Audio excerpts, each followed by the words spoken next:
ಮನುಷ್ಯನಿಗೊಂದು ಚಟವಿರಬೇಕು ಎಂದು ನಂಬಿದವನು ನಾನು. ಯಾವುದೇ ಚಟವಿಲ್ಲದವನು ದೇವರಾಗಲು ಅರ್ಹ. ದೇವರಿಗಿಂತ ಬೋರು ಹೊಡಿಸುವ ಬದುಕು ಮತ್ತೊಂದು ಸಿಗಲಾರದು. ಹೀಗಾಗಿಯೇ ದೇವತೆಗಳಿಗೂ ಆಗಾಗ ರಾಕ್ಷಸರಾಗಿ ಹುಟ್ಟುವ ಆಸೆಯಾಗುತ್ತದೆ. ಅದಕ್ಕೆಂದೇ ಅವರು ಮಾಡಬಾರದ ಕೆಲಸ ಮಾಡಿ ಶಾಪ ಪಡೆದುಕೊಂಡು ರಾಕ್ಷಸರಾಗಿಯೋ ಮನುಷ್ಯರಾಗಿಯೋ ಭೂಮಿಯಲ್ಲಿ ಹುಟ್ಟಿ ಕೆಲ ವರ್ಷ ಸಂತೋಷವಾಗಿದ್ದು ವಾಪಸ್ಸು ಹೋಗುತ್ತಾರೆ ಎಂದು ನಾನು ಆಗಾಗ ತಮಾಷೆಯಾಗಿ ಹೇಳುತ್ತಿರುತ್ತೇನೆ. ಕೆಲವು ವರ್ಷಗಳ ತನಕ ಅದು ನನ್ನ ನಂಬಿಕೆಯೂ ಆಗಿತ್ತು. ಒಬ್ಬ ಶಾಪಗ್ರಸ್ತ ದೇವತೆಗಿಂತ ಸುಖಿಯಿರಲು ಸಾಧ್ಯವೇ ಹೇಳಿ? ಇಷ್ಟೆಲ್ಲ ಪೀಠಿಕೆಗೆ ಕಾರಣ ಒಂದು ಸಿಗರೇಟು. ಅದು ನನ್ನ 32 ವರ್ಷಗಳ ಸಂಗಾತಿ. SSLCಯ ಕೊನೆಯ ದಿನಗಳಲ್ಲಿ ನಾನು ಸಿಗರೇಟು ಸೇದಲು ಆರಂಭಿಸಿದೆ ಮತ್ತು ಆನಂತರ ಸತತವಾಗಿ ಸೇದುತ್ತಲೇ ಬಂದೆ. ಸಿಗರೇಟಿನ ಪರವಾಗಿ ನನ್ನದೇ ಆದ ವಾದಗಳಿದ್ದವು, ನನ್ನದೇ ಆದ ಸಮರ್ಥನೆಗಳಿದ್ದವು. ಅವನ್ನೆಲ್ಲ ಮುಂದಿಟ್ಟು ನನಗೆ ಸಿಗರೇಟು ಸೇದಬೇಡಿ ಎಂದು ಹೇಳಲು ಬಂದವರಿಗೆಲ್ಲ ನಾನು ಉತ್ತರಿಸುತ್ತಿದ್ದೆ. ಹಾಗೆ ನೋಡಿದರೆ ಸಿಗರೇಟು ಸೇದುವ ಬಹಳಷ್ಟು ಮಂದಿಯನ್ನು ನಾನು ನೋಡಿದ್ದೆ. ನಮ್ಮಪ್ಪ ಬೀಡಿ ಸೇದುತ್ತಿದ್ದರು, 75 ವರ್ಷ ಬದುಕಿದ್ದರು. ಸಿಗರೇಟು ಅವರಿಗೆ ಅಂಥ ತೊಂದರೆಯನ್ನೇನೂ ಮಾಡಿದ್ದನ್ನು ನಾನು ಕಂಡಿರಲಿಲ್ಲ. ಆದರೆ ಶೀತವಾದಾಗಲೋ ಜ್ವರ ಬಂದಾಗಲೋ ಸಿಗರೇಟು ಸೇದಿದರೆ ವಿಪರೀತ ಕೆಮ್ಮುತ್ತಿದ್ದರು. ಅವರಿಗೆ ಸಿಗರೇಟು ಅನಿವಾರ್ಯವಾಗಿತ್ತೆಂದೇ ನನ್ನ ಭಾವನೆಯಾಗಿತ್ತು. ಅವರು ಅಡುಗೆ ಕೆಲಸ ಮಾಡುತ್ತಿದ್ದರು. ಇಡೀ ದಿನ ಕಟ್ಟಿಗೆಯ ಒಲೆಯ ಮುಂದೆ ಏನಾದರೊಂದು ಬೇಯಿಸುತ್ತಾ ಕೂರುತ್ತಿದ್ದರು. ಅದರಲ್ಲೂ ಎಣ್ಣೆ ತಿಂಡಿ ಮಾಡುವಾಗೆಲ್ಲ ದಗದಗ ಉರಿಯುವ ಬೆಂಕಿ ಮತ್ತು ಸುಡುವ ಎಣ್ಣೆಯ ಝಳ ಅವರನ್ನು ತಾಕುತ್ತಿತ್ತು. ಇದನ್ನು ಮೀರಿಸುವಂತೆ ನಮ್ಮೂರಿನ ಸುಡು ಸೂರ್ಯ ಇಡೀ ಅಡುಗೆ ಮನೆಯನ್ನೇ ಹೊರೆಯುತ್ತಿದ್ದ. ಅವರು ಅಡುಗೆ ಮನೆಯಲ್ಲಿ ತಿನ್ನುತ್ತಿದ್ದ ಹೊಗೆಗಿಂತ ಸಿಗರೇಟಿನ ಹೊಗೆ ಎಷ್ಟೋ ಮೇಲು ಅಂತ ಅವರೇ ಹೇಳುತ್ತಿದ್ದರು. ನಮ್ಮೂರಿನ ವೈದ್ಯರೂ ಕೂಡ ಅಪ್ಪನಿಗೆ ಸಿಗರೇಟು ಸೇದಬೇಡರೆಂದು ಹೇಳಿರಲಿಲ್ಲ. ಎಷ್ಟೋ ಸಲ ಅಪ್ಪನ ಆರೋಗ್ಯದ ತಪಾಸಣೆ ಮಾಡಿದ ನಂತರ ಇಬ್ಬರೂ ಹೊರಗೆ ಬಂದು ಜಗಲಿಯ ಮೇಲೆ ಕೂತು ಲೋಕಾಭಿರಾಮ ಮಾತನಾಡುತ್ತಾ ಸಿಗರೇಟು ಸೇದುವುದನ್ನು ನಾನು ನೋಡಿದ್ದೆ. ಆಗಿನ ಕಾಲದ ಬಹುತೇಕ ವೈದ್ಯರಿಗೆ ಸಿಗರೇಟು ಮಾರಣಾಂತಿಕವಾದ ಸಂಗತಿಯೇನೂ ಆಗಿರಲಿಲ್ಲ ಎಂದೇ ಹೇಳಬೇಕು. ಇದರೊಟ್ಟಿಗೆ ನಾನು ಓದಿದ ಕತೆ, ಕಾದಂಬರಿಗಳಲ್ಲಿ ಬರುವ ನಾಯಕರೂ ಕೂಡ ಸಿಗರೇಟು ಸೇದುವವರೇ ಆಗಿದ್ದರು. ನನ್ನ ಮೆಚ್ಚಿನ ಕತೆಗಾರ ಜಿಮ್ ಕಾರ್ಬೆಟ್ ಕಾಡಲ್ಲಿ ಹುಲಿಯ ಜಾಡು ಹಿಡಿದು ಹೊರಟು ಅಪರಾತ್ರಿಗಳಲ್ಲಿ ಮರದ ಮೇಲೆ ಮಚಾನು ಮಾಡಿ ಕುಳಿತುಕೊಂಡು ಹೊತ್ತು ಹೋಗಲು ಸಿಗರೇಟು ಸೇದುತ್ತಿದ್ದುದನ್ನು ಓದಿದ್ದೆ. ಬಹುತೇಕ ಇಂಗ್ಲಿಷ್ ಕಾದಂಬರಿಗಳಲ್ಲಿ ಚುಟ್ಟ, ಸಿಗರೇಟು, ಪೈಪ್ ಪ್ರಸ್ತಾಪ ಬರುತ್ತಿತ್ತು. ವಿನ್ಸ್ಟನ್ ಚರ್ಚಿಲ್ಲರನ್ನು ಅವರ ಕೈಯಲ್ಲಿನ ಚುಟ್ಟ ಇಲ್ಲದೆ ಯಾರೂ ನೋಡೇ ಇಲ್ಲ ಎಂಬ ಪ್ರತೀತಿಯೂ ಇತ್ತು. ಅದಕ್ಕೆ ಸರಿಯಾಗಿ ನಾನು ಆರಂಭದ ದಿನಗಳಲ್ಲಿ ನೋಡಿದ ಯುದ್ಧದ ಸಿನಿಮಾಗಳಲ್ಲಿ ನಾಯಕ ತಲೆ ಓಡದೇ ಇದ್ದಾಗ ಸಿಗರೇಟು ಸೇದುತ್ತಿದ್ದ. ಪತ್ತೇದಾರರು ರಾತ್ರಿ ಯಾವುದೋ ಫೈಲ್ ಇಟ್ಟುಕೊಂಡು ಸಿಗರೇಟು ಸೇದುತ್ತಾ ಬಹುದೊಡ್ಡ ರಹಸ್ಯವೊಂದನ್ನು ಭೇದಿಸುತ್ತಿದ್ದರು. ಹೀಗಾಗಿ ಸಿಗರೇಟು ಎಂಬುವುದು ಕೊಲೆಗಾರನಂತೆ ನಮಗೆ ಕಾಣಿಸುತ್ತಲೇ ಇರಲಿಲ್ಲ. ಆದರೆ ಸಿಗರೇಟು ಅಪಾಯಕಾರಿ ಎಂಬ ಭಾವವೊಂದು ಆಳದಲ್ಲಿ ಜಾಗೃತವಾಗಿರುತ್ತಿತ್ತು. ಅದಕ್ಕೆ ಕಾರಣ ಸಿಗರೇಟು ಕೆಟ್ಟದ್ದು ಎಂದು ಹಿರಿಯರು ಪದೇ ಪದೇ ಹೇಳುತ್ತಿದ್ದರು. ಆ ಕಾಲದಲ್ಲಿ ಸಿಗರೇಟು ಪ್ಯಾಕುಗಳ ಮೇಲೆ ಸಿಗರೇಟು ಸೇವನೆ ಆರೋಗ್ಯಕ್ಕೆ ಹಾನಿಕಾರ ಎಂದೇನೂ ಬರೆದಿರುತ್ತಿರಲಿಲ್ಲ.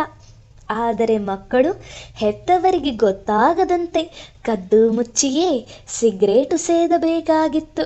ಮಗ ಸಿಗರೇಟು ಸೇದುವುದು ಗೊತ್ತಾದರೆ ಅಪ್ಪನೋ ಮೇಷ್ಟ್ರೋ ಚೆನ್ನಾಗಿ ತುದುಕುತ್ತಿದ್ದರು.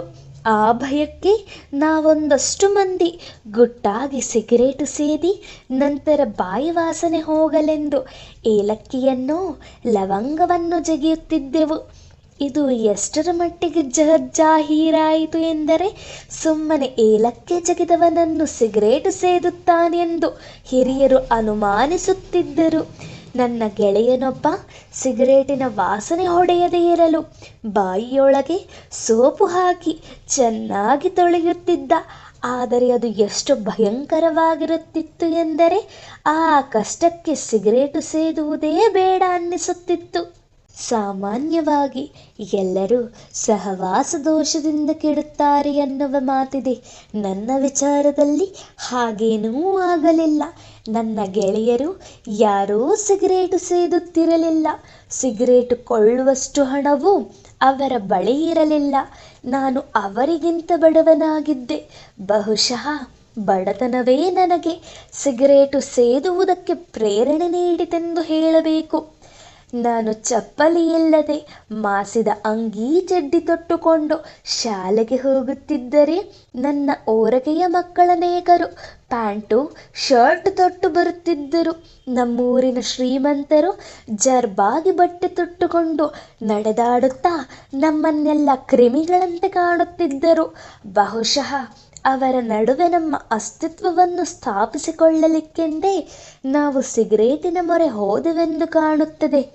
ಮಿಕ್ಕವರು ನಮ್ಮೂರಿನ ದೊಡ್ಡ ಮನುಷ್ಯರು ಎದುರು ಕದ್ದು ಮುಚ್ಚಿ ಸಿಗರೇಟು ಸೇದುತ್ತಿದ್ದರೆ, ನಾನು ಮಾತ್ರ ಅವರೆದುರೇ ಸಿಗರೇಟು ಸೇದುತ್ತಿದ್ದೆ. ಆ ಕಾಲಕ್ಕೆ ನಮಗೊಂದಷ್ಟು ವೈಚಾರಿಕತೆಯ ಸ್ಪರ್ಶ ಕೊಟ್ಟವರು ಪಿ. ಲಂಕೇಶ್. ಅವರ ಸಂಪಾದಕತ್ವದಲ್ಲಿ ಹೊರಬರುತ್ತಿದ್ದ ಲಂಕೇಶ ಪತ್ರಿಕೆ ನಮ್ಮಲ್ಲಿ ಸಮಾನತೆಯ ಭಾವನೆಗಳನ್ನು ಬಿತ್ತಿತೆಂದೇ ಹೇಳಬೇಕು. ಭ್ರಷ್ಟತೆಯ ವಿರುದ್ಧ, ಜಾತಿ ಪದ್ಧತಿಯ ವಿರುದ್ಧ, ಅಸಮಾನತೆಯ ವಿರುದ್ಧ, ಸೋಗಲಾಡಿಗಳ ವಿರುದ್ಧ ದಿಟ್ಟತನದಿಂದ ಬರೆಯುತ್ತಿದ್ದ ಲಂಕೇಶ್ ಸಿಗರೇಟು ಸೇದುತ್ತಿದ್ದರು. ಅವರು ಸಿಗರೇಟು ಸೇದುವ ಶೈಲಿ ಜನಪ್ರಿಯವಾಗಿತ್ತು. ಸಿಗರೇಟು ಸೇದಿದರೇನೇ ಕ್ರಾಂತಿಕಾರಿ ಲೇಖನಗಳನ್ನು ಬರೆಯಬಹುದು ಎಂಬ ನಂಬಿಕೆ ಬಲಗೊಳ್ಳಲು ಲಂಕೇಶ್ ಪತ್ರಿಕೆಯೂ ಕಾರಣವೆಂದು ಹೇಳಬೇಕು. ಇದೇ ಹೊತ್ತಿಗೆ ನಮ್ಮೂರಿನ ಶ್ರೀಮಂತರೊಬ್ಬರು ಹೊಸ ಕಾರು ಖರೀದಿಸಿ ಒಂದು ಕೈಯಲ್ಲಿ ಕಾರಿನ ಸ್ಟಿಯರಿಂಗ್ ತಿರುಗಿಸುತ್ತಾ ಮತ್ತೊಂದು ಕೈಯಲ್ಲಿ ಸಿಗರೇಟು ಸೇದುತ್ತಾ ಓಡಾಡುತ್ತಿದ್ದರು. ಅದು ಕೂಡ ಮನಸ್ಸಿನಲ್ಲಿ ಅಚ್ಚಳಿಯದೇ ಉಳಿದ ಚಿತ್ರವಾಗಿ ಬಿಟ್ಟಿತು. ಸಿಗರೇಟು ಹೀಗೆ ನಮಗೊಂದು ಐಡೆಂಟಿಟಿ ಕೊಟ್ಟಿತೆಂದೇ ಹೇಳಬೇಕು. ಕ್ರಮೇಣ ನನ್ನ ಗೆಳೆಯರೂ ಸಿಗರೇಟು ಸೇದಲಾರಂಭಿಸಿದರು. ನಮ್ಮೂರಿನ ನೇತ್ರಾವತಿ ನದಿಯ ಸೇತುವೆಯ ಮೇಲೆ ಸಂಜೆ ಹೊತ್ತು ಸಿಗರೇಟು ಸೇದುತ್ತ ನಿಂತ ನಮ್ಮನ್ನು ನಮ್ಮೂರಿನ ಮಂದಿ ಅಚ್ಚರಿಯಿಂದ ನೋಡಲಾರಂಭಿಸಿದರು. ಸಿಗರೇಟು ನಮಗೊಂದು ಸ್ಟೈಲ್ ಸ್ಟೇಟ್ಮೆಂಟ್ ಕೂಡ ಆಯಿತು. ಇದು ಸುಮಾರು ವರ್ಷಗಳ ತನಕ ನಡೆಯುತ್ತಲೇ ಬಂತು. ನಾನು ಬೆಂಗಳೂರಿಗೆ ಬಂದು ಕನ್ನಡಪ್ರಭ ಸೇರಿದಾಗ ಕೂಡ ಅಲ್ಲಿನ ಅನೇಕ ಗೆಳೆಯರು ಸಿಗರೇಟು ಸೇದುವವರೇ ಆಗಿದ್ದರು. ಸಾಹಿತಿಯಾಗಿದ್ದವನು, ಪತ್ರಕರ್ತನಾಗಿದ್ದವನು ಸಿಗರೇಟು ಸೇದಲೇಬೇಕೆಂಬ ಅಲಿಖಿತ ನಿಯಮ ಜಾರಿಯಲ್ಲಿದೆಯೇನೋ ಎಂಬಂತೆ ಎಲ್ಲರೂ ಸಿಗರೇಟು ದಾಸರೇ ಆಗಿದ್ದರು. ಅವರ ಜೊತೆ ನಾನೂ ಸೇರಿಕೊಂಡೆ. ಕನ್ನಡಪ್ರಭದ ಹಳೆಯ ಕಚೇರಿಯಲ್ಲಿ ನಾವು ನಮ್ಮ ನಮ್ಮ ಕುರ್ಚಿಗಳಲ್ಲಿ ಕೂತುಕೊಂಡೇ ಸಿಗರೇಟು ಸೇದಬಹುದಾಗಿತ್ತು. ಆಗಿನ್ನೂ ಕೆಲಸ ಮಾಡುವ ಜಾಗಗಳಲ್ಲಿ ಸಿಗರೇಟು ಸೇದಬಾರದು ಎಂಬ ನಿಯಮ ಇರಲಿಲ್ಲ. ಹೀಗಾಗಿ ನಾವೆಲ್ಲ ಬೇಕಾದಾಗ ಸಿಗರೇಟು ಸೇದುತ್ತಾ, ಚರ್ಚಿಸುತ್ತಾ ಸಿಗರೇಟಿನ ಧೂಮಲೀಲೆಯ ನಡುವೆಯೇ ಜೀವಿಸುತ್ತಿದ್ದೆವು. ನಾನು ಬೆಂಗಳೂರಿಗೆ ಬಂದ ಶುರುವಿನಲ್ಲಿ ನನಗೆ ತುಂಬ ಹತ್ತಿರದವರೊಬ್ಬರ ಮನೆಯಲ್ಲಿ ಕೆಲವು ಕಾಲ ಇದ್ದೆ. ಆ ಮನೆಯ ಯಜಮಾನರು ನಿಮಿಷಕ್ಕೊಂದು ಬೀಡಿ ಸೇದುತ್ತಿದ್ದರು. ಬೀಡಿ ಸೇದಿ ಸೇದಿ ಅವರ ಹತ್ತಿರ ಹೋದರೆ ಅರೆ ಸುಟ್ಟ ಬೀಡಿಯ ವಾಸನೆಯೇ ಬರುತ್ತಿತ್ತು. ಅವರ ಹೆಂಡತಿ ಇಡೀ ದಿನ ಅವರನ್ನು ಬೈಯುತ್ತಲೇ ಇರುತ್ತಿದ್ದರು. ಆ ಬೈಗುಳ ತಾರಕಕ್ಕೇರುತ್ತಿದ್ದದ್ದು ಬೆಳಗ್ಗೆ ಹೊತ್ತಲ್ಲಿ. ಯಾಕೆಂದರೆ ಆ ಯಜಮಾನರು ಬೆಳಗಾಗೆದ್ದು ಟಾಯ್ಲೆಟ್ಟಿನೊಳಗೆ ಹೋಗಿ ಬೀಡಿ ಸೇದುತ್ತಾ ಕೂರುತ್ತಿದ್ದರು. ಆ ಕೈಂಕರ್ಯ ಕೆಲವೊಮ್ಮೆ 1.5 ಗಂಟೆ ನಡೆಯುತ್ತಿತ್ತು. ಆ 1.5 ಗಂಟೆ ಆ ಮನೆಯಲ್ಲಿರುವ 9 ಮಂದಿ ಟಾಯ್ಲೆಟ್ಟಿಗೆ ಕಾಲಿಡುವ ಹಾಗೆಯೇ ಇರಲಿಲ್ಲ. ಆ ಕಾರಣಕ್ಕೆ ಅವರ ಹೆಂಡತಿ, ಮಕ್ಕಳು, ಅಣ್ಣ ತಮ್ಮಂದಿರೆಲ್ಲ ಸೂರು ಕಿತ್ತು ಹೋಗುವ ಹಾಗೆ ಕಿರುಚುತ್ತಿದ್ದರು. ಬೆಳಗೆದ್ದು ಅವರು ಟಾಯ್ಲೆಟ್ಟಿಗೆ ಕಾಲಿಡದಂತೆ ಕಾಯುತ್ತಿದ್ದರು. ಆದರೂ ಅದ್ಯಾವ ಮಾಯದಲ್ಲೋ ಅವರು ಟಾಯ್ಲೆಟ್ಟಿನೊಳಗೆ ಹೋಗಿ ಚಿಲಕ ಹಾಕಿಕೊಂಡು ಎಲ್ಲರ ಮೇಲೂ ಸೇಡು ತೀರಿಸಿಕೊಳ್ಳುತ್ತಿದ್ದರು. ಒಮ್ಮೆ ನಾನು ಅವರ ಬಳಿ, ಎಲ್ಲರೂ ನಿಮ್ಮನ್ನು ಇಷ್ಟೊಂದು ಬೈಯುತ್ತಾರಲ್ಲ, ಯಾಕೆ ನೀವು ಬೀಡಿ ಸೇದೋದು ಬಿಡಬಾರದು? ಕನಿಷ್ಠ ಮನೆಯಲ್ಲಿ ಬೀಡಿ ಸೇದುವುದನ್ನಾದರೂ ಯಾಕೆ ನಿಲ್ಲಿಸಬಾರದು ಎಂದು ಕೇಳಿದ್ದೆ. ಅದಕ್ಕೆ ಅವರು, ಯಾರಾದರೂ ಬೈದಷ್ಟು ಬೀಡಿ ಸೇದುವ ಹುರುಪು ಹೆಚ್ಚಾಗುತ್ತದೆಂದು, ಬೀಡಿಯ ರುಚಿಯು ಹೆಚ್ಚುತ್ತದೆಂದು ಹೇಳಿದ್ದರು. ಹೆಂಡತಿಯಷ್ಟೇ ಬೈದರೂ ಗಂಡಂದಿರು ತಮ್ಮ ಧೂಮಪಾನ ಮುಂದುವರಿಸುವುದಕ್ಕೆ ಈ ಸೈಕಾಲಜಿಯೇ ಕಾರಣವೆಂದು ಕಾಣುತ್ತದೆ. ನಮ್ಮೂರಲ್ಲಿ ನನಗೊಬ್ಬ ಗೆಳೆಯನಿದ್ದ. ಅವನು ಸಾಮಾನ್ಯವಾಗಿ ಸಿಗರೇಟು ಸೇದುತ್ತಿರಲಿಲ್ಲ. ಆದರೆ ಅವನ ಅಣ್ಣ ಮತ್ತು ಅಮ್ಮ ಬೈದಾಗೆಲ್ಲ ಅವನು ನಮ್ಮ ಮನೆಗೆ ಓಡಿ ಬರುತ್ತಿದ್ದ. ಸಿಗರೇಟು ಕೊಡು ಅಂತ ಕೇಳುತ್ತಿದ್ದ. ಬುಸುಬುಸನೇ ಸಿಗರೇಟು ಸೇದುತ್ತಿದ್ದ. ಜಾಸ್ತಿ ಬೈದಷ್ಟು ಜಾಸ್ತಿ ಸೇದುತ್ತಿದ್ದ. ಕೊನೆಗೆ ಸಿಗರೇಟು ಸೇದುತ್ತಾನೆ ಅನ್ನುವ ಕಾರಣಕ್ಕೆ ಬೈಗುಳ ತಿನ್ನುತ್ತಿದ್ದ. ಬೈಗುಳ ತಿನ್ನುವ ಕಾರಣಕ್ಕೆ ಸಿಗರೇಟು ಸೇದುತ್ತಿದ್ದ. ಬೈಯುವುದರಿಂದಾಗಲಿ ಹೊಡೆಯುವುದರಿಂದಾಗಲಿ ಸಿಗರೇಟು ಚಟ ಬಿಡಿಸುವುದಕ್ಕೆ ಸಾಧ್ಯವಿಲ್ಲ ಅನ್ನುವುದಂತೂ ನಿಜ. ಮನೆಯಲ್ಲಿ ಮಕ್ಕಳು ಕದ್ದು ಸಿಗರೇಟು ಸೇದುತ್ತಿದ್ದಾರೆ ಅಂತಿಟ್ಟುಕೊಳ್ಳಿ. ಅದು ದೊಡ್ಡವರಿಗೆ ಗೊತ್ತಾದರೂ ಗೊತ್ತಾಗದಂತೆಯೇ ಇರುವುದು ಒಳ್ಳೆಯದು. ತಾನು ಸಿಗರೇಟು ಸೇದುವುದು ಮನೆಯವರಿಗೆ ಗೊತ್ತಿಲ್ಲ ಅಂತ ಮಗ ಎಲ್ಲಿಯ ತನಕ ಅಂದುಕೊಂಡಿರುತ್ತಾನೋ ಅಲ್ಲಿಯ ತನಕ ಅವನು ಗುಟ್ಟಾಗಿಯೇ ಸಿಗರೇಟು ಸೇದುತ್ತಾನೆ. ಯಾರಿಗೂ ಗೊತ್ತಾಗದ ಹಾಗೆ ಸೇದುವುದಕ್ಕೆ ಕಷ್ಟಪಡುತ್ತಾನೆ. ಸೇದಿದರೆ ವಾಸನೆ ಬರುತ್ತದೆ ಅಂತ ಹೆದರಿ ಮನೆಗೆ ಬರುವ 2 ಗಂಟೆ ಮುಂಚೆ ಸಿಗರೇಟು ಮುಟ್ಟುವುದಿಲ್ಲ. ಆದರೆ ಒಮ್ಮೆ ನೀವು ಅವನನ್ನು ಗದರಿಕೊಂಡಿರಿ ಅಂತಿಟ್ಟುಕೊಳ್ಳಿ, ಅಂದಿನಿಂದ ಭಯ ಮತ್ತು ಗೌರವ ಹೊರಟು ಹೋಗುತ್ತದೆ. ಆಮೇಲೆ ಉಳಿಯುವುದು ಬೈಗಳು ಮತ್ತು ಹಠಮಾರಿತನ, ಸಿಟ್ಟು ಮತ್ತು ಪ್ರತಿಭಟನೆ. ನನ್ನ ಸಂಬಂಧಿಯೊಬ್ಬ 7ನೇ ತರಗತಿಯಲ್ಲಿ ಓದುತ್ತಿದ್ದಾಗ ಸಿಗರೇಟು ಸೇದುವುದನ್ನು ಅವನ ಅಪ್ಪ ನೋಡಿದರಂತೆ.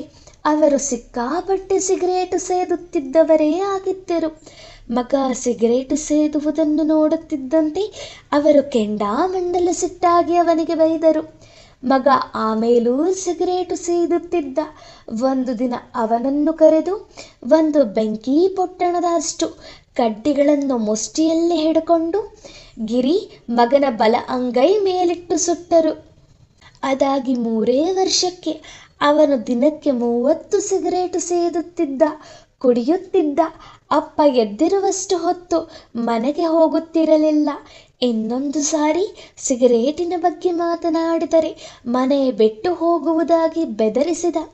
ಚಟವನ್ನು ಬಿಡಿಸುವುದು ಸುಲಭವಲ್ಲ. ಅದಕ್ಕೊಂದು ಸೆಳೆತವಿದೆ. ಅದು ಬುದ್ಧಿಪೂರ್ವಕವಾದ ಸೆಳೆತ ಅಲ್ಲ. ನಮಗೆ ಗೊತ್ತಿಲ್ಲದ ಹಾಗೆ ನಾವು ಸುಮ್ಮನೆ ಸಿಗರೇಟು ಎತ್ತಿಕೊಂಡು ಸೇದಲು ಶುರು ಮಾಡುತ್ತೇವೆ.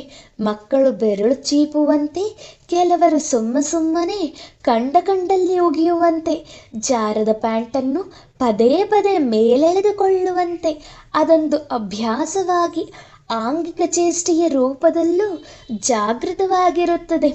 ನನ್ನ ಮಿತ್ರರೂ ಆಗಿರುವ ಸಿನಿಮಾ ನಿರ್ದೇಶಕರೊಬ್ಬರು ಸಿಗರೇಟು ಬಿಟ್ಟಿದ್ದರು. 7-8 ದಿನ ಮನೆಯೊಳಗೇ ಇದ್ದರು. 1 ಸಿಗರೇಟೂ ಮುಟ್ಟಿರಲಿಲ್ಲ. ಕಡೆಗೊಂದು ದಿನ ಮನೆಯಿಂದ ಹೊರಗೆ ಬಂದರು. ಗೇಟಿನಿಂದ ಹೊರಗೆ ಬಂದು ಪಕ್ಕದ ಇರುವ ಗೂಡಂಗಡಿ ನೋಡಿದರು. ಅಲ್ಲಿಗೆ ಹೋದ ತಕ್ಷಣ ಎಂದಿನಂತೆ ಅವನು ಸಿಗರೇಟು ಕೈಗಿಟ್ಟ. ಕಡ್ಡಿಗೀರಿ ಸಿಗರೇಟು ಹಚ್ಚಿಕೊಂಡು ಒಂದು ದಮ್ ಸೇದಿದರು. ಆಮೇಲೆ ಅವರಿಗೆ ಸಿಗರೇಟು ಬಿಟ್ಟಿದ್ದೇನೆ ಅನ್ನುವುದು ನೆನಪಾಯಿತು. ಸಿಗರೇಟು ಹಚ್ಚಿಕೊಳ್ಳುವ ತನಕ ಅವರಿಗೆ ಸಿಗರೇಟು ಸೇದಬೇಕು ಅನ್ನುವ ಆಸೆಯಾಗಲಿ, ಒತ್ತಾಯವಾಗಲಿ, ತೀವ್ರವಾದ ಅನಿಸಿಕೆಯಾಗಲಿ ಇದ್ದಿರಲೇ ಇಲ್ಲವಂತೆ. ಎಲ್ಲವೂ ಅಚಾನಕ. ಪ್ರಜ್ಞಾಪೂರ್ವಕ ನಡೆದು ಹೋಗಿತ್ತು. ನನಗೆ ತಟ್ಟನೆ ನೆನಪಾಗುವ ಒಂದು ಪ್ರಸಂಗ ಇದು. ನಮ್ಮೂರಿನ ಹುಡುಗನೊಬ್ಬ ಮುಂಬಯಿಯಲ್ಲಿ ಇಂಜಿನಿಯರ್ ಆಗಿ ಕೆಲಸ ಮಾಡುತ್ತಿದ್ದ. ಅವನು ಎಂಥ ಸಜ್ಜನ ಎಂದರೆ ಆಫೀಸು ಮನೆ ಬಿಟ್ಟು ಬೇರೆಲ್ಲಿಗೂ ಹೋಗಿರಲಿಲ್ಲ. ಯಾವತ್ತೂ ಮುಂಬೈ ಸುತ್ತಾಡಿರಲಿಲ್ಲ. ಹೋಟೆಲುಗಳಲ್ಲಿ ಕಾಫಿ ಕೂಡ ಕುಡಿಯುತ್ತಿರಲಿಲ್ಲ. ತಾನೇ ಅಡುಗೆ ಮಾಡಿ ಬುತ್ತಿ ಕಟ್ಟಿಕೊಂಡು ಹೋಗಿ ಊಟ ಮಾಡುತ್ತಿದ್ದ. ತನ್ನ ಬಟ್ಟೆಗಳನ್ನು ತಾನೇ ಒಗೆದುಕೊಳ್ಳುತ್ತಿದ್ದ, ಇಸ್ತ್ರಿ ಮಾಡಿಕೊಳ್ಳುತ್ತಿದ್ದ. ಅವನ ಜೀವನ ಕ್ರಮವನ್ನು ನೋಡಿದ ಅವನ ಕಂಪನಿಯ ಮಾಲೀಕರು ಅವನಿಗೆ ಮಾರು ಹೋದರು. ಈ ಕಾಲದಲ್ಲೂ ಇಂತಹ ಹುಡುಗನಿರಲು ಸಾಧ್ಯವೇ ಎಂದು ಅಚ್ಚರಿಪಟ್ಟರು. ನಾನಾ ವಿಧದಲ್ಲಿ ಅವನ ವ್ರತಭಂಗ ಮಾಡಲಿಕ್ಕೆ ಯತ್ನಿಸಿದರು. ಯಾವುದಕ್ಕೂ ಆ ಹುಡುಗ ಮಣಿಯಲಿಲ್ಲ, ತನ್ನ ನಿಲುವು ಬದಲಿಸಲಿಲ್ಲ. ಕೊನೆಗೆ ಅವನು ನಿಜಕ್ಕೂ ದೈವ ಸ್ವರೂಪಿ ಎಂದು ಖಾತ್ರಿಯಾಗಿ ಅವನಿಗೆ ತಮ್ಮ ಮಗಳನ್ನು ಕೊಟ್ಟು ಮದುವೆ ಮಾಡಲು ನಿರ್ಧರಿಸಿದರು. ಏನೋ ಒಂದು ನೆಪ ಒಡ್ಡಿ ಅವನನ್ನು ತನ್ನ ಮನೆಗೆ ಬರುವಂತೆ ಹೇಳಿದರು. ಮಗಳಿಗೆ ಮಾತ್ರ ನಿನ್ನನ್ನು ಮದುವೆಯಾಗುವ ಹುಡುಗ ಬರುತ್ತಿದ್ದಾನೆ, ಏನಾದರೂ ಪ್ರಶ್ನೆ ಕೇಳುವುದಿದ್ದರೆ ಕೇಳಿಕೊ ಅಂದಿದ್ದರು. ಆ ಹುಡುಗಿ ಅವನನ್ನು ಸಿಗರೇಟು ಸೇದುತ್ತೀಯಾ ಅಂತ ಕೇಳಿದಳಂತೆ. ಹುಡುಗ ಯಾವತ್ತೂ ಸೇದಿಲ್ಲ, ಸಿಗರೇಟು ವಾಸನೆ ಅಂದ್ರೇನೇ ಆಗಲ್ಲ ಅಂದಿದ್ದಾನೆ. ಹಾಗಿದ್ದರೆ ನೀನು ನನಗೆ ಬೇಕಾಗಿಲ್ಲ ಅಂತ ಅವಳು ತಿರಸ್ಕರಿಸಿದ್ದಾಳೆ. ಸಿಗರೇಟು ಕೂಡ ಸೇದಲಿಕ್ಕೆ ಬರದವನನ್ನು ತಾನು ಹೇಗೆ ಮದುವೆಯಾಗಲಿ ಅನ್ನೋದು ಅವಳ ತಕರಾರು. ಆ ಕಾಲಕ್ಕೆ ಶತ್ರುಘ್ನ ಸಿನ್ಹಾ ಸಿಗರೇಟು ಸೇದುವ ಶೈಲಿ ಭಯಂಕರ ಪ್ರಸಿದ್ಧಿಯಾಗಿತ್ತೆಂದು ಕಾಣುತ್ತದೆ. ಆಕೆ ಸಿಗರೇಟು ಸೇದುವವನೇ ಮ್ಯಾಚೋ ಅಂದುಕೊಂಡಿರಬೇಕು. ಆದರೆ ಸಿಗರೇಟು ಸೇದಿದ ಕಾರಣಕ್ಕೆ ಆ ಕಾಲಕ್ಕೆ ಲಕ್ಷಾಂತರ ಬೆಲೆ ಬಾಳುವ ಕಂಪನಿಯ ಒಡೆಯನಾಗುವ ಅವಕಾಶ ಕಳೆದುಕೊಂಡೆ ಅಂತ ಅವನು ಹೇಳುತ್ತಿದ್ದ. ಇನ್ನೊಬ್ಬ ಗೆಳೆಯನ ತಮಾಷೆ ಮತ್ತೊಂದು ತರಹದ್ದು. ಅವನೊಂದು ಹುಡುಗಿಯನ್ನು ಪ್ರೀತಿಸುತ್ತಿದ್ದ. ಅವಳಿಗೆ ಅವನ ಮೇಲೆ ಅನುಮಾನ ಮತ್ತು ಪ್ರೀತಿಸಬೇಕೋ ಬೇಡವೋ ಎಂಬ ಗೊಂದಲ. ಅವಳ ಅಪ್ಪ ಯಾವತ್ತೂ ಅಮ್ಮ ಹೇಳಿದ ಹಾಗೆ ಕೇಳುತ್ತಿರಲಿಲ್ಲವಂತೆ. ಹೀಗಾಗಿ ತಾನು ಹೇಳಿದ ಹಾಗೆ ಕೇಳುವವನನ್ನೇ ಪ್ರೀತಿಸಬೇಕು ಅನ್ನುವ ಆಸೆ. ಅದು ಅವನಿಗೂ ಹೇಗೂ ಗೊತ್ತಾಗಿದೆ. ನೀನು ಹೇಳಿದ ಹಾಗೆ ಕೇಳುತ್ತೀನಿ ಅಂತೆಲ್ಲ ಪೂಸಿ ಹೊಡೆದಿದ್ದಾನೆ. ಒಂದು ದಿನ ಆ ಹುಡುಗಿ ನೀನು ಸಿಗರೇಟು ಸೇದುತ್ತೀಯಾ ಅಂತ ಕೇಳಿದ್ದಾಳೆ. ಅವನು ತಲೆ ಆಡಿಸಿದ್ದಾನೆ. ನಾನು ಬೇಕೋ ಸಿಗರೇಟು ಬೇಕೋ ನಿರ್ಧಾರ ಮಾಡು ಅಂದಿದ್ದಾಳೆ ಅವಳು. ಅವನು ನೀನೇ ಬೇಕು ಅಂದಿದ್ದಾನೆ. ಹಾಗಿದ್ದರೆ ಸಿಗರೇಟು ಸೇದಲ್ಲ ಅಂತ ತಲೆ ಮೇಲೆ ಕೈ ಇಟ್ಟು ಪ್ರಮಾಣ ಮಾಡು ಅಂದಿದ್ದಾಳೆ. ಅವನು ಕೊಂಚ ಯೋಚಿಸಿದಂತೆ ಮಾಡಿ ಕೊನೆಗೆ ಅವಳ ತಲೆಯ ಮೇಲೆ ಕೈ ಇಟ್ಟು ಇನ್ನು ಮೇಲೆ ಸಿಗರೇಟು ಸೇದಲ್ಲ ಅಂತ ಮಾತು ಕೊಟ್ಟಿದ್ದಾನೆ. ಆಮೇಲೆ ಪ್ರೀತಿ ಫಲಿಸಿತು. ಅವರಿಬ್ಬರೂ ಮದುವೆಯಾದರು. ತಮಾಷೆ ಎಂದರೆ ಆ ಹುಡುಗ ಯಾವತ್ತೂ ಸಿಗರೇಟು ಸೇದಿದವನೇ ಅಲ್ಲ. ಅಮೇರಿಕ ಕವಿ ಚಾರ್ಲ್ಸ್ ಬಕೋವ್ಸ್ಕಿಯ ಬಳಿ ಯಾರೋ ಕೇಳಿದರಂತೆ, ತರುಣ ಬರಹಗಾರರಿಗೆ ನಿನ್ನ ಸಂದೇಶ ಏನು? ಬಕೋವ್ಸ್ಕಿ ಉತ್ತರ ಹೀಗಿತ್ತು: drink, work and smoke plenty of cigarettes. Cigarette ಸೇದುವುದರಿಂದ 3 ಲಾಭಗಳಿವೆ ಅಂತ ನಮ್ಮಮ್ಮ ಹೇಳುತ್ತಿದ್ದರು. ಸಿಗರೇಟು ಸೇದುವವರಿಗೆ ಮುಪ್ಪು ಬರುವುದಿಲ್ಲ, ಯಾಕೆಂದರೆ ಅವರು ಯೌವನದಲ್ಲೇ ಸಾಯುತ್ತಾರೆ. ಸಿಗರೇಟು ಸೇದುವವನ ಮನೆಗೆ ಕಳ್ಳರ ಕಾಟವಿಲ್ಲ, ಅವನು ರಾತ್ರಿ ಇಡೀ ಕೆಮ್ಮುತ್ತಿರುತ್ತಾನೆ. ಸಿಗರೇಟು ಸೇದುವವನಿಗೆ ನಾಯಿ ಕಾಟ ಇರುವುದಿಲ್ಲ, ದಮ್ಮುಗಟ್ಟಿ ನಡೆಯಲಿಕ್ಕಾಗದೆ ಕೈಯಲ್ಲೊಂದು ದಂಟೆ ಹಿಡಿದುಕೊಂಡು ಅದರ ಆಧಾರದಲ್ಲೇ ಆತ ನಡೆಯಬೇಕಾಗುತ್ತದೆ. ಯಾರ ಕೈಯಲ್ಲಿ ಕೋಲಿರುತ್ತದೋ ಅವರ ಹತ್ತಿರ ಬೀದಿ ನಾಯಿಗಳೂ ಸುಳಿಯುವುದಿಲ್ಲ. ಹೀಗೆಲ್ಲ ಹೇಳಿ ಅವಳು ನನ್ನನ್ನು, ನಮ್ಮಣ್ಣನನ್ನು ಸಿಗರೇಟಿನಿಂದ ದೂರ ಇಡಲು ಯತ್ನಿಸಿದ್ದು ಅಷ್ಟೇನೂ ಫಲಕಾರಿಯಾಗಲಿಲ್ಲ. ಸಿಗರೇಟು ಸೇದುವುದರಿಂದ ಏನೇನೂ ಆಗುವುದಿಲ್ಲ ಎಂದು ಧೈರ್ಯದಿಂದ ಹೇಳಿಕೊಂಡು ಓಡಾಡುವುದಕ್ಕೆ ನಮ್ಮ ನೆರವಿಗೆ ಬಂದದ್ದು ಲಾರೆನ್ ಕೋಲ್ಬೆ ಬರೆದ ಇನ್ ಡಿಫೆನ್ಸ್ ಆಫ್ ಸ್ಮೋಕಿಂಗ್ ಎಂಬ ಪುಸ್ತಕ. ಅದರಲ್ಲಿ ಅವರು ಸಿಗರೇಟಿಗೂ ಶ್ವಾಸಕೋಶದ ಕ್ಯಾನ್ಸರಿಗೂ ಸಂಬಂಧವೇ ಇಲ್ಲ ಅನ್ನುವುದನ್ನು ವೈಜ್ಞಾನಿಕವಾಗಿ ನಿರೂಪಿಸಿದ್ದರು. ವಿನ್ಸ್ಟನ್ ಚರ್ಚಿಲ್ ದಿನಕ್ಕೆ 10 ಸಿಗಾರ್ ಸೇದುತ್ತಿದ್ದರು. ತಮ್ಮ ಜೀವಿತಾವಧಿಯಲ್ಲಿ ಅವರು 2.5 ಲಕ್ಷ ಸಿಗಾರ್ ಸೇದಿದ್ದರು ಅನ್ನುವ ಲೆಕ್ಕಾಚಾರಗಳು ನಮಗೆ ಸಿಕ್ಕಿದ್ದವು. ಸಿಗರೇಟು ಸೇದುವುದನ್ನೇ ಒಂದು ಕಲೆ ಎಂಬಂತೆ ಮೇಸ್ಟರುಗಳೂ ಕೂಡ ಆ ಕಾಲಕ್ಕೆ ನಮ್ಮ ಜೊತೆಗೇ ಸಿಗರೇಟು ಸೇದುತ್ತಿದ್ದರು. ಈ ಮಧ್ಯೆ ನನ್ನ ಗೆಳೆಯನ ಕಾಲೇಜಿನಲ್ಲೊಂದು ವಿಚಿತ್ರ ನಡೆಯಿತು. ಅವನನ್ನು ನೋಡಲೆಂದು ನಾನೊಮ್ಮೆ ಅವರ ಕಾಲೇಜಿಗೆ ಹೋಗಿದ್ದೆ. ನಾವಿಬ್ಬರೂ ಕಾಲೇಜು ಕ್ಯಾಂಟೀನಿನ ಹತ್ತಿರ ನಿಂತುಕೊಂಡು ಒಂದೇ ಸಿಗರೇಟನ್ನು ಹಂಚಿಕೊಂಡು ಸೇದುತ್ತಿದ್ದಾಗ ಅವನ ಕಾಲೇಜಿನ ಎಕನಾಮಿಕ್ಸ್ ಮೇಡಮ್ ಕೈಗೆ ಸಿಕ್ಕಿ ಹಾಕಿಕೊಂಡೆವು. ಅವರು ನಮ್ಮನ್ನು ಕಂಡದ್ದೇ ಉಗ್ರ ರೂಪ ತಾಳಿದರು. ನಮ್ಮಿಬ್ಬರನ್ನು ಚೆನ್ನಾಗಿ ಬೈದರು. ಗೆಳೆಯನನ್ನು ಕಾಲೇಜಿನಿಂದ ಡಿಬಾರು ಮಾಡುವುದಾಗಿ ಹೇಳಿ ಹೋದರು. ನಮಗೆ ಗಾಬರಿಯಾಯಿತು. ನಾನು ಸಿಗರೇಟು ಸೇದುವುದು ಊರಿಗೆಲ್ಲ ಗೊತ್ತಿತ್ತೇ ಹೊರತು ಗೆಳೆಯನ ಬಗ್ಗೆ ಗೊತ್ತಿರಲಿಲ್ಲ. ಅವನು ಸಿಗರೇಟು ಸೇದುವುದು ಮನೆಯಲ್ಲಿ ಗೊತ್ತಾದರೆ ಅವನ ಅಪ್ಪ ಅವನನ್ನು ಹೇಗೆ ಹೊಡೆದು ಉಪವಾಸ ಕೆಡಹುತ್ತಾರೆ ಅನ್ನುವ ಅರಿವು ನನಗೂ ಇತ್ತು. ಹೇಗಾದರೂ ಮಾಡಿ ಈ ಸಂಕಷ್ಟದಿಂದ ಪಾರಾಗಬೇಕೆಂದು ನಾನು ಮತ್ತು ಗೆಳೆಯ ಒಂದು ಉಪಾಯ ಮಾಡಿದೆವು. ನಾವಿಬ್ಬರೂ ಅದೇ ದಿನ ಸಂಜೆ ಕಾಲೇಜಿನ ಪಕ್ಕದ ಇದ್ದ ಅವರ ಮನೆಗೆ ಹೋದೆವು.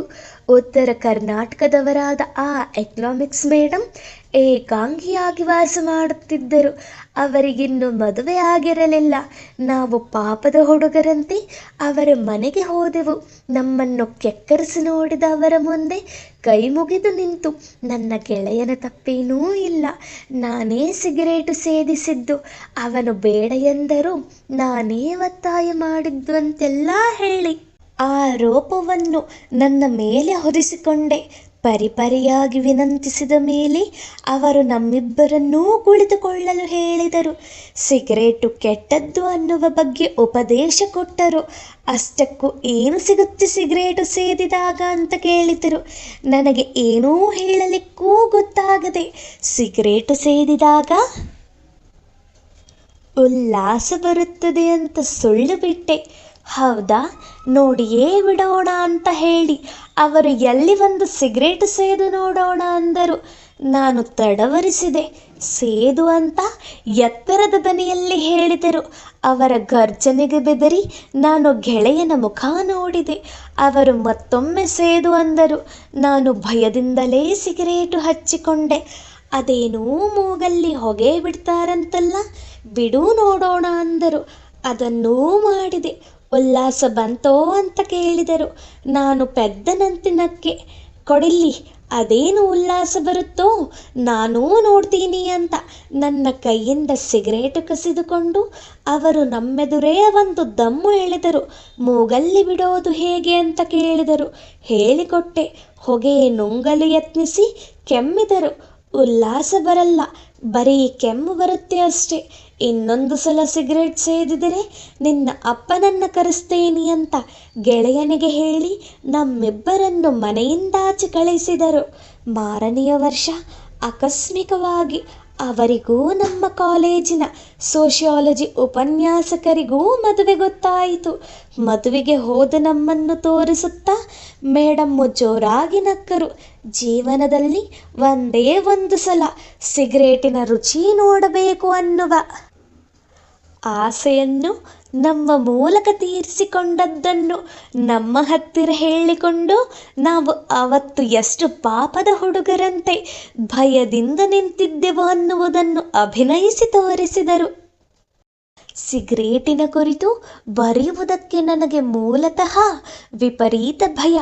ಯಾಕೆಂದರೆ ಸಿಗರೇಟಿನ ವಿರುದ್ಧ ಏನೇ ಬರೆಯಲು ಹೊರಟರೂ ಅದು ಸಿಗರೇಟಿನ ಪರವಾದ ಬರಹವೇ ಆಗಿಬಿಡುವ ಅಪಾಯವನ್ನು ನಾನು ಅನೇಕ ಸಲ ಎದುರಿಸಿದ್ದೆ. ಈಗ ನಾನು ಸಿಗರೇಟು ಸೇದುವುದನ್ನು ನಿಲ್ಲಿಸಿದ ನಂತರ ಕೂಡ ಅದರ ಮೇಲಿರುವ ಪ್ರೀತಿಯನ್ನು ಪೂರ್ತಿಯಾಗಿ ಕಳಕೊಂಡಿಲ್ಲ. ನಾವೊಂದಷ್ಟು ಗೆಳೆಯರು ಸಂತೋಷವಾಗಿ ಸಿಗರೇಟು ಸೇದುತ್ತಿದ್ದೆವು ನಿಜ. ಆದರೆ ಎಲ್ಲರೂ ಸಿಗರೇಟನ್ನು ಸಂತೋಷದಿಂದಲೇ ಸ್ವೀಕರಿಸಿದ್ದಾರೆ.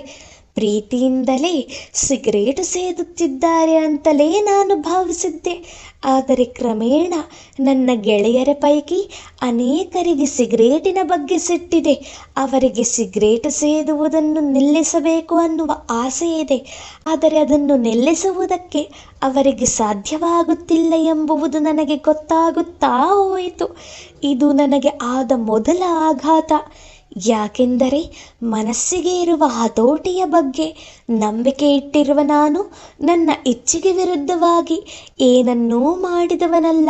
ನಾನು ಸಿಗರೇಟು ಸೇದುತ್ತಿದ್ದ ದಿನಗಳಲ್ಲಿ ಅದನ್ನು ಪ್ರೀತಿಯಿಂದಲೇ ಮಾಡುತ್ತಿದ್ದೆ. ಯಾವತ್ತೂ ಕೂಡ ಈ ಸಿಗರೇಟು ದರಿದ್ರ, ಇದನ್ನು ಬಿಟ್ಟು ಬಿಡಬೇಕು ಅಂತ ಯೋಚಿಸಿರಲಿಲ್ಲ. ಹಾಗೆ ನನಗೆ ಅನ್ನಿಸಿರಲೂ ಇಲ್ಲ. ಆದರೆ ಸಿಗರೇಟು ದ್ವೇಷಿಸುತ್ತಾ ಸೇದುವವರು ಇದ್ದಾರೆ ಅಂತ ಗೊತ್ತಾದ ದಿನದಿಂದ ನಾನು ಹಾಗೆ ಹೇಳಿದವರ ಜೊತೆ ಬೇಡ ಅನ್ನಿಸಿದರೆ ಬಿಟ್ಟು ಬಿಡಿ ಅಂತ ಹೇಳಲು ಶುರು ಮಾಡಿದೆ. ಅವರು ಹಾಗೆ ಬಿಡೋದಕ್ಕಾಗಲ್ಲ, ಸಿಗರೇಟು ಒಂದು ಚಟ, ನೀವು ಬಿಡಬೇಕು ಅಂದರೂ ಬಿಡಲಾರಿರಿ ಎಂದು ವಾದಿಸತೊಡಗಿದರು. ಈ ವಾದ ಸುಳ್ಳು ಅಂತ ತೋರಿಸುವುದಕ್ಕೆ ನಾನೊಂದು ಉಪಾಯ ಮಾಡಿದೆ. ನನ್ನ ಬಳಿಯಿದ್ದ ಸಿಗರೇಟು ಪ್ಯಾಕೆಟನ್ನು ನನ್ನ ಗೆಳೆಯನೊಬ್ಬನ ಕೈಗೆ ಕೊಟ್ಟು, ಈ ಕ್ಷಣದಿಂದ 6 ತಿಂಗಳ ಕಾಲ ನಾನು ಸಿಗರೇಟು ಸೇದುವುದಿಲ್ಲ ಅಂತ ಹೇಳಿದೆ. ಅವನು ನಕ್ಕು ಸುಮ್ಮನಾದ. ಇದೊಂದು ಮಾಮೂಲಿ ನಿರ್ಧಾರದಂತೆ ಅವನಿಗೆ ಕಂಡಿರಬೇಕು. ಇಂಥದ್ದನ್ನು ಅವನಿಗೆ ಅನೇಕರು ಹೇಳಿದ್ದರೆಂದು ಕಾಣುತ್ತದೆ. ಹೀಗಾಗಿ ಆತ ಇದನ್ನು ನಂಬುವುದಕ್ಕೆ ಹೋಗಲಿಲ್ಲ. ಆದರೆ ನಾನು ಆ ಕ್ಷಣದಿಂದ ಸಿಗರೇಟು ಸೇದಲಿಲ್ಲ. 6 ತಿಂಗಳ ಕಾಲ ಸಿಗರೇಟಿನಿಂದ ದೂರ ಇದ್ದು ಬಿಟ್ಟೆ. ಸಿಗರೇಟು ಬಿಡುವುದು ಕಷ್ಟದ ಕೆಲಸ ಅಲ್ಲ. ಬಿಡಬೇಕು ಅಂತ ಅನ್ನಿಸಿದರೆ ಸಿಗರೇಟು ಬಿಟ್ಟು ಬಿಡಬಹುದು ಎಂಬುದನ್ನು ನಾನು ಸಾಧಿಸಿದೆ ಎಂಬ ಹೆಮ್ಮೆ ನನ್ನಲ್ಲಿತ್ತು. 6 ತಿಂಗಳ ನಂತರ ನಾನು ಮತ್ತೆ ಸಿಗರೇಟು ಸೇದುವುದಕ್ಕೆ ಆರಂಭಿಸಿದೆ. ಆದರೆ 6 ತಿಂಗಳು ಸಿಗರೇಟು ಬಿಡುತ್ತೇನೆಂದು ಪ್ರಮಾಣ ಮಾಡಿದ ದಿನದಿಂದ ಸರಿಯಾಗಿ 6 ತಿಂಗಳ ನಂತರ ನಾನು ಸಿಗರೇಟು ಶುರು ಮಾಡಿದ್ದನ್ನು ನೆನಪಿಸಿಕೊಂಡರೆ ಯಾವಾಗ 6 ತಿಂಗಳ ಶಿಕ್ಷೆ ಮುಗಿಯುತ್ತದೋ ಎಂದು ನಾನು ಕಾಯುತ್ತಿದ್ದೇನೇನೋ ಎಂದು ಈಗ ಅನ್ನಿಸುತ್ತದೆ. ಬಹುಶಃ ನನ್ನ ಮನೋಬಲ ಗಟ್ಟಿಯಾಗಿದ್ದರಿಂದ ನಾನು 6 ತಿಂಗಳ ಕಾಲ ಸಿಗರೇಟಿನಿಂದ ದೂರವಿದ್ದೆನೆಂದೇ ಕಾಣುತ್ತದೆ. ಆದರೆ ಯಾವತ್ತೂ ನಾನು ಸಿಗರೇಟನ್ನು ಬೈದುಕೊಂಡು ಸೇದಲಿಲ್ಲ. ಕದ್ದು ಮುಚ್ಚಿ ಸೇದಿದ್ದೂ ಇಲ್ಲ. ಅವಸರದಿಂದ ಸೇದಲೂ ಇಲ್ಲ. ಹಾಗೆ ಸೇದುವುದು ನನಗೆ ಇಷ್ಟವೂ ಆಗುತ್ತಿರಲಿಲ್ಲ. ಸಿಗರೇಟು ಸೇದುವುದಕ್ಕೂ ಒಂದು ಮೆಥಡ್, ಕ್ರಮ, ಸಂಪ್ರದಾಯ ಇದೆ ಎಂದು ನಂಬಿಕೊಂಡಿದ್ದು ನಾನು ಅದಕ್ಕೊಂದು ಸರಿಯಾದ ಜಾಗ, ಸಂದರ್ಭ, ಅನುಕೂಲ, ನಿರಾಳಬೇಕು ಎಂದು ಬಯಸುತ್ತಿದ್ದೆ. ಮೀಟಿಂಗಿನ ಮಧ್ಯೆ ತಟ್ಟನೆ ಎದ್ದು ಹೋಗಿ ಬುಸ ಬುಸ ಎಂದು 4 ದಮ್ಮು ಹೊಡೆದು ಬರುವುದು, ವಿಮಾನ ನಿಲ್ದಾಣಗಳಲ್ಲಿ ಹೊಗೆ ತುಂಬಿದ ಸ್ಮೋಕಿಂಗ್ ಝೋನುಗಳನ್ನು ಸಿಗರೇಟು ಸೇದುವುದು ನನಗೆ ಇಷ್ಟವಾಗುತ್ತಿರಲಿಲ್ಲ.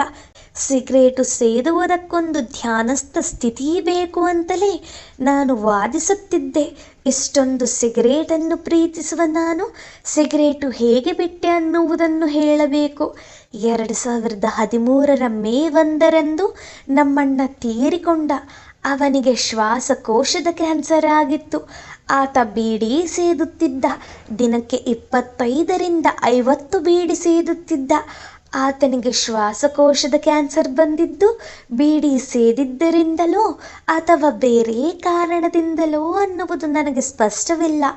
ಅವನಿಗೆ ಚಿಕಿತ್ಸೆ ಕೊಟ್ಟ ವೈದ್ಯರು ಮಾತ್ರ ಅದಕ್ಕೆ ಬೀಡಿ ಸೇದಿದ್ದೇ ಕಾರಣ ಎಂದು ಶರ ಬರೆದಿದ್ದರು. ಅದು ನಮ್ಮ ಮನೆಯವರ ಮನಸ್ಸಲ್ಲಿ ಅಚ್ಚಳಿಯದೆ ಕೂತು ಬಿಟ್ಟಿತು. ಅಣ್ಣನ ಅಂತಿಮ ಕ್ರಿಯೆಗಳಿಗೆ ನಾನು ನಮ್ಮೂರಿಗೆ ಹೋಗಿದ್ದೆ. ಅಲ್ಲಿ ನಾನು ಸುಮಾರು 10 ದಿನ ಇರಬೇಕಾಗುತ್ತದೆ ಎಂದುಕೊಂಡೇ ಹೊರಟಿದ್ದೆ. ನಾನು ಸೇದುತ್ತಿದ್ದ ಸಿಗರೇಟು ನಮ್ಮೂರಿನಲ್ಲಿ ಸಿಗದೇ ಇರುವುದರಿಂದ 10 ದಿನಕ್ಕೆ ಆಗುವಷ್ಟು ಸಿಗರೇಟನ್ನು ಬೆಂಗಳೂರಿನಿಂದಲೇ ಒಯ್ದಿದ್ದೆ. ಮನೆಯಲ್ಲಿ ವಿಷಾದದ ವಾತಾವರಣ ಇತ್ತು. ಅಣ್ಣನ ಸಾವು ಅವನ ಮನೆಯವರ ಮೇಲೆ, ನನ್ನ ಮೇಲೆ, ನಮ್ಮಮ್ಮನ ಮೇಲೆ, ನನ್ನ ಹೆಂಡತಿಯ ಮೇಲೆ ಸಾಕಷ್ಟು ಪರಿಣಾಮ ಬೀರಿತ್ತು. ಅಪ್ರತಿಮ ಯಕ್ಷಗಾನ ಪಟವು ಲೇಖಕನು, ತಾಳಮದ್ದಲೆಯಲ್ಲಿ ನಿಷ್ಣಾತನೂ ಆಗಿದ್ದ. ಅಣ್ಣ ತೀರಿಕೊಂಡದ್ದು ಅನಿರೀಕ್ಷಿತವಾಗಿತ್ತು. ಈ ದುಃಖದ ನಡುವೆ ನಾನು ಸಿಗರೇಟ್ ಸೇದಲೆಂದು ಎದ್ದು ಹೋದೆ. ನನ್ನ ಕಾರಿನ ಡಿಕ್ಕಿಯಲ್ಲಿಟ್ಟಿದ್ದ ಸಿಗರೇಟು ಪ್ಯಾಕೆಟ್ಟು ತೆಗೆದು ಇನ್ನೇನು ಸಿಗರೇಟು ಸೇದಬೇಕು ಅನ್ನುವಷ್ಟರಲ್ಲಿ ನನ್ನ ಅತ್ತಿಗೆ ತಟ್ಟನೆ ಓಡಿ ಬಂದು ಕಾರಿನಲ್ಲಿದ್ದ ಸಿಗರೇಟಿನ ಕಾಟನ 10 ಪ್ಯಾಕೆಟ್ಗಳ ಕಟ್ಟು ಕೈಗೆತ್ತಿಕೊಂಡು, ಮನೆಯಲ್ಲಿ ಇಷ್ಟೆಲ್ಲ ನಡೆದಿದೆ, ಎಷ್ಟೊಂದು ಮಂದಿಗೆ ನೋವು ಕೊಟ್ಟು ನಿನ್ನಣ್ಣ ಹೊರಟು ಹೋಗಿದ್ದಾರೆ, ನೀನೂ ಕೂಡ ಅಂಥದ್ದೇ ನೋವು ಕೊಡಲಿಕ್ಕೆ ನೋಡುತ್ತಿದ್ದೀಯಾ ಎಂದು ಬೈದು 10 ಪ್ಯಾಕೆಟ್ಗಳ ಇಡೀ ಕಾರ್ಟನನ್ನೇ ನನ್ನ ಕಣ್ಣೆದುರು ಸುಟ್ಟು ಹಾಕಿದರು. ಅಣ್ಣನ ಸಾವಿಗೆ ಬೀಡಿ ಕಾರಣ ಅಂತ ಎಲ್ಲರೂ ಬೀಡಿಯ ಮೇಲೆ ಅಪವಾದ ಹೊರಿಸುತ್ತಿದ್ದುದಕ್ಕೆ ನನಗೆ ಬೇಸರವಾಯಿತು. ಒಂದು ಕಾಲದಲ್ಲಿ ನನ್ನ ಅತ್ತಿಗೆ ಕೂಡ ಬೀಡಿ ಕಟ್ಟುತ್ತಿದ್ದರು. ಅದೊಂದು ಅನ್ನದ ಮಾರ್ಗವಾಗಿತ್ತೂ ಕೂಡ. ಬೀಡಿ ಕಟ್ಟುವ ಹೊತ್ತಿಗೆ ನಮಗೆ ದುಡಿಯುವ ಹುಮ್ಮಸ್ಸು ಇರುತ್ತದೆಯೇ ಹೊರತು ಅದು ಮುಂದೊಂದು ದಿನ ಮತ್ತೊಬ್ಬನನ್ನು ಕೊಲ್ಲುವ ಅಸ್ತ್ರವಾಗುತ್ತದೆ ಎಂಬ ಊಹೆ ಕೂಡ ಇರುವುದಿಲ್ಲ. ಅದರಿಂದಲೇ ನಮ್ಮಣ್ಣ ಸತ್ತಾಗ ಮಾತ್ರ ಅದರ ಅಪಾಯ ನಮಗೆ ಗೊತ್ತಾಗುತ್ತದೆ. ಆ ಕ್ಷಣದಿಂದ ನಾನು ಸಿಗರೇಟು ಬಿಟ್ಟೆ. ಬಿಟ್ಟೆ ಅನ್ನುವುದು ನನ್ನ ಪಾಲಿಗೆ ಒಂದು ನಿರ್ಧಾರ. ನನ್ನ ನಿರ್ಧಾರವನ್ನು ನಾನು ಯಾವತ್ತೂ ಮುರಿದದ್ದೇ ಇಲ್ಲ. ಇವತ್ತು ನಾನು ಸಿಗರೇಟನ್ನು ಪ್ರೀತಿಸುತ್ತೇನೆ, ಆದರೆ ಸೇದುವುದಿಲ್ಲ.